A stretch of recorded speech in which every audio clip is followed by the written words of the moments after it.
MQ-9 এটি সেই drone যেই ড্রোন দিয়ে আমেরিকা আফগানিস্তানে লুকিয়ে থাকা আল কায়দার নেতা আল জাওয়াহিরিকে হত্যা করেছিল। এই ড্রোন দিয়েই কিছুদিন তার বাড়িতে নজরদারি করা হয় এবং এই ড্রোন থেকে মিসাইল ফায়ার করে তাকে মারা হয়। এই ড্রোন একটানা 40,000 ফিট ওপর দিয়ে 40 থেকে 50 ঘন্টা উড়তে পারে। রেঞ্জ 11,000 কিলোমিটার এবং প্রায় 6,000 কেজি পর্যন্ত ওজন নিয়ে উঠতে পারে।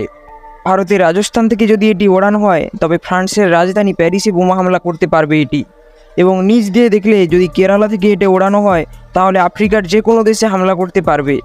এবং মরিশাসে এখন তো ভারতের ঘাঁটি রয়েছে, সেখানে ল্যান্ডিং করে ফিউল নিয়ে আরও রেঞ্জ বাড়াতে পারবে।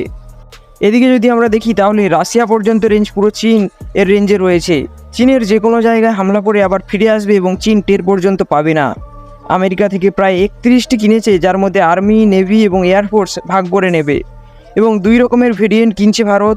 নৌবাহিনীর জন্য MQ-9 সি গার্ডিয়ান, মানে যেটি সমুদ্রের ওপর দিয়ে উড়বে, এবং বিমান বাহিনীর জন্য MQ-9 স্কাই গার্ডিয়ান।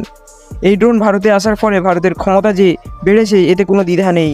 তবে এত বড় দেশের জন্য মাত্র 31টি এটা কখনোই এনাফ নয়। তবে এই ড্রোনের সাথে ভারতের নিজস্ব তাপস ড্রোন ব্যবহার হবে। এগুলোর দাম পড়েছে $700 মিলিয়ন করে, যা একটা রাফালের চেয়েও বেশি। পাকিস্তানের ভেতরে হয়তো এখন ঘন ঘন স্ট্রাইক চলবে, আর আপনারা নিউজে দেখতেও পাবেন।